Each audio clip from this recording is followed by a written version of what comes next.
Hi everyone, welcome to Medical Microbiology.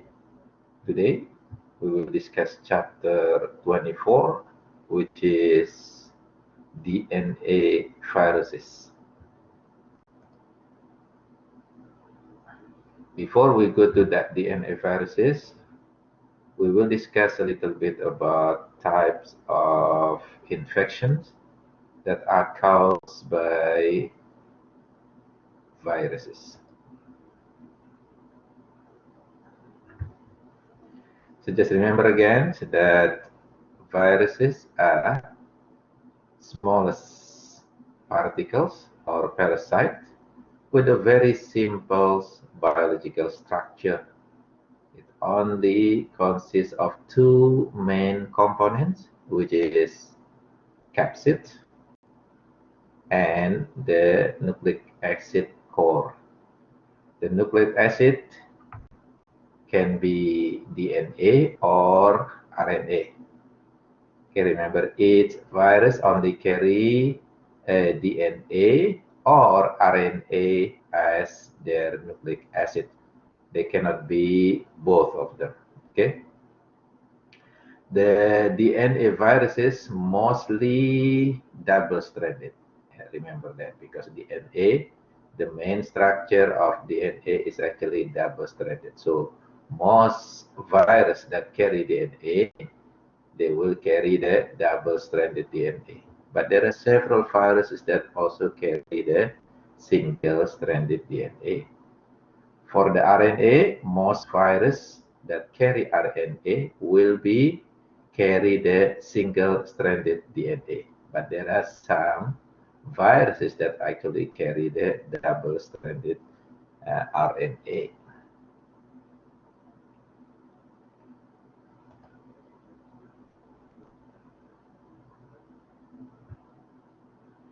Remember again about virus infection. Okay, they are very specific to specific sites in our body. So it's only in particular site in our body. Like for example, hepatitis virus will only infect the liver cells, okay, because they are only limited to develop to reproduce in the liver cell. HIV viruses, okay, for example, they only attach and reproduce inside the T helper cell. Okay, so T cell is one of type of white blood cell in our body. Now, just remember also that most DNA viruses will have the effects inside the nucleus. Okay, they have to enter to the nucleus because remember in our cell, DNA are located in the nucleus. Therefore, DNA viruses will also send their DNA to enter to the nucleus in order to find or to use the enzymes. Okay, the enzyme that used for making DNA. Okay, the enzyme is the DNA polymerase. Okay, these enzymes is located inside the nucleus. Therefore, okay, DNA viruses will send their DNA into the host nucleus, okay, the host cell nucleus. RNA, they will multiply in the cytoplasm. Okay, remember RNA is used for making proteins. Okay, there are ribosomes in the cytoplasm that will make proteins from the RNA. So therefore, RNA viruses will reproduce in the cytoplasm. And again, because of that, the RNA viruses mostly will be more dangerous than DNA viruses because the RNA viruses will be ready to reproduce. They're gonna reproduce faster compared to the DNA viruses that have to enter into the nucleus first. The viral infection range from asymptomatic. Asymptomatic means does not give any sign and symptom, but the virus is actually inside our body, but there is no sign or symptom of this infection. Okay, so from asymptomatic, no sign, no symptom, to mild, okay, maybe mild symptom and sign like maybe flu-like symptom, fever, okay, and even some of them actually life-threatening. Okay, like for example, Ebola viruses, they can kill the patient, the host cell within 4-7 days. Okay, this is very, very dangerous type of viruses. Many viruses are strictly human in origin. Others are zoonosis. Zoonosis means it can infect animal and then from animal transfer to human. Okay, so for the zoonosis, mostly they will be carried by vectors. Okay, it will be transmitted by vectors. Vectors are animals, okay, that transfer virus from animal to human or from human to human. Mostly vectors are arthropod.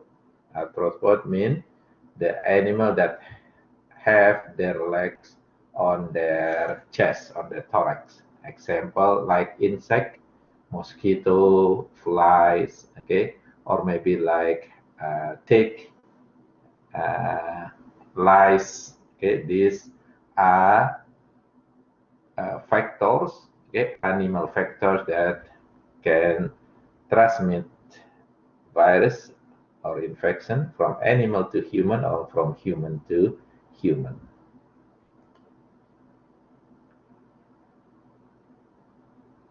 Okay, the viral infections, okay, sometimes okay, they start in the portal of entry. Remember when we talk about the portal of entry, like the nose, the mouth, okay, skin, okay, that's the portal of entry.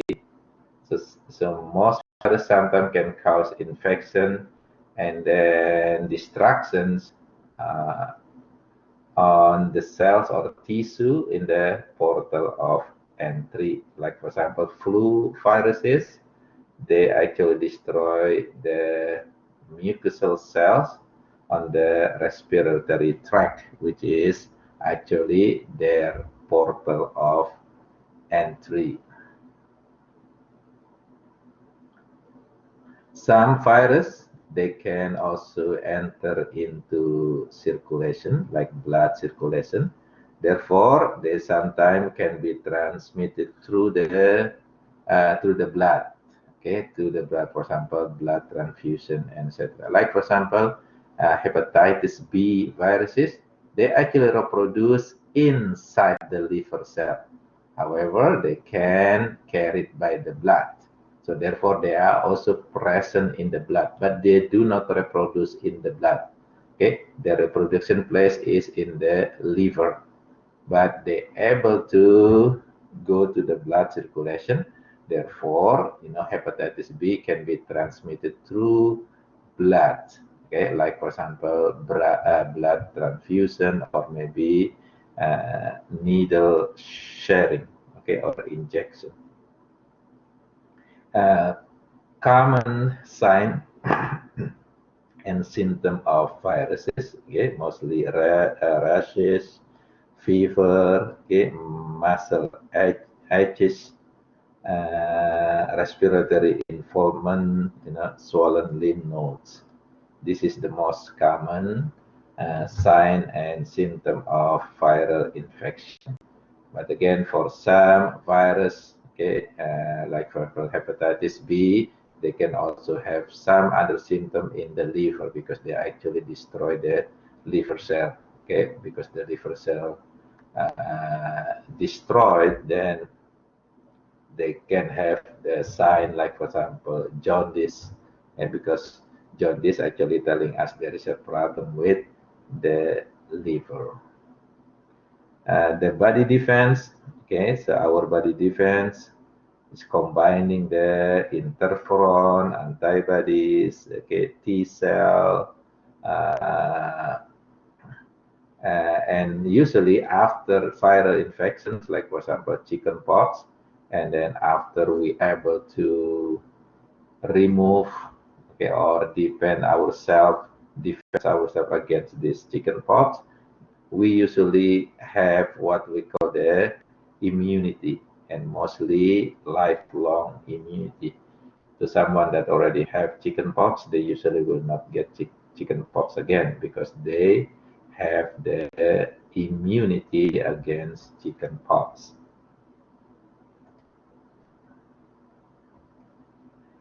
Many viral infections have what we call the lytic cycle.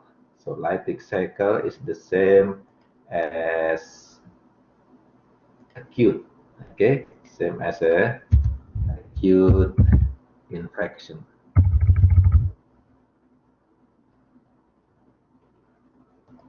Okay, it's acute type of infection.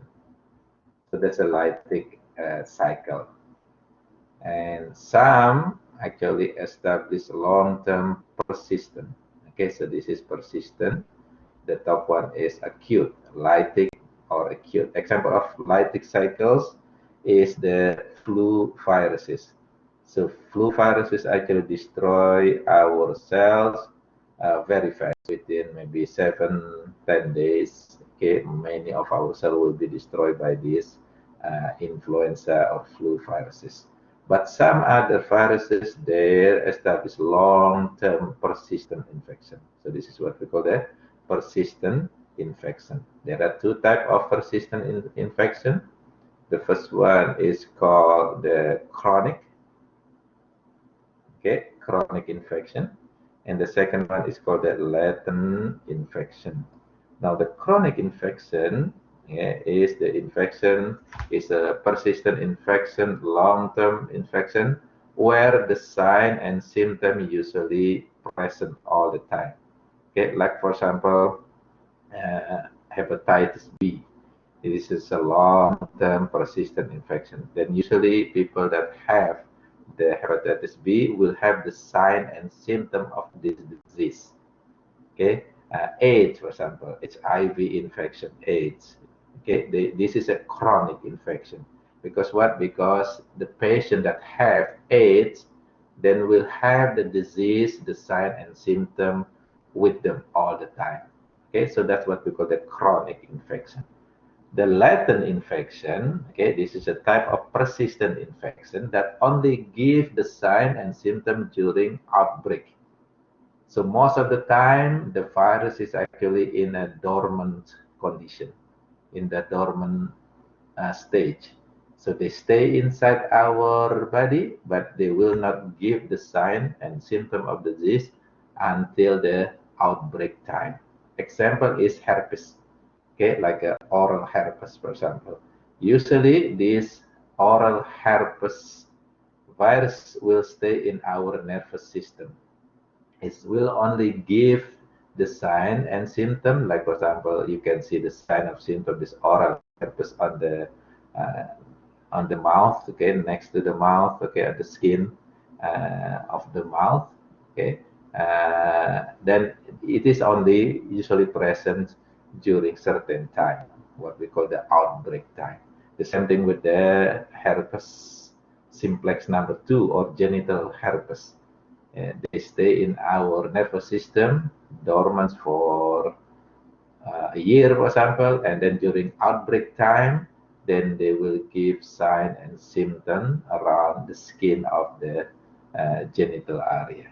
Okay, that's what we call the latent infection. Okay, that's the difference between chronic infection and latent infection. Again, make sure you do understand that there are two types of viral infection. The first one is called the acute or lytic cycle, and this is usually very fast. Okay, they will destroy the cell very fast. Example is flu viruses, Ebola viruses. There's also having a lytic cycle. They destroy the cell in a very fast action. And then the second type of infection is called the persistent infection, which is long-term infection. There are two types of persistent infection, chronic and latent. Chronic means long-term infection where the signs and symptoms are present all the time. And then the latent infection means the persistent infection or long-term infection where the virus mostly in dormant stage only give the sign and symptom of disease during outbreak time. Okay. Okay, this is also illustrations of the type of infection. This one is a lytic infection over here, okay, where the virus actually out from the cell and then destroy the cell. Okay? This is latent infection, mostly stay in dormant stages, and then in certain time, like outbreak time, then they can give the sign and symptom. Okay, this is a chronic infection when the virus actually reproduce and then kill the cell slowly for a long time, and they able to reproduce and release the virus from the infected cell. Example is hepatitis B, for example, or AIDS or HIV infection. It's a chronic infection. This is just another type of kind of viral infection when the virus actually stay and causing changing in our cell. So like, for example, maybe causing the cancer or tumor. Okay?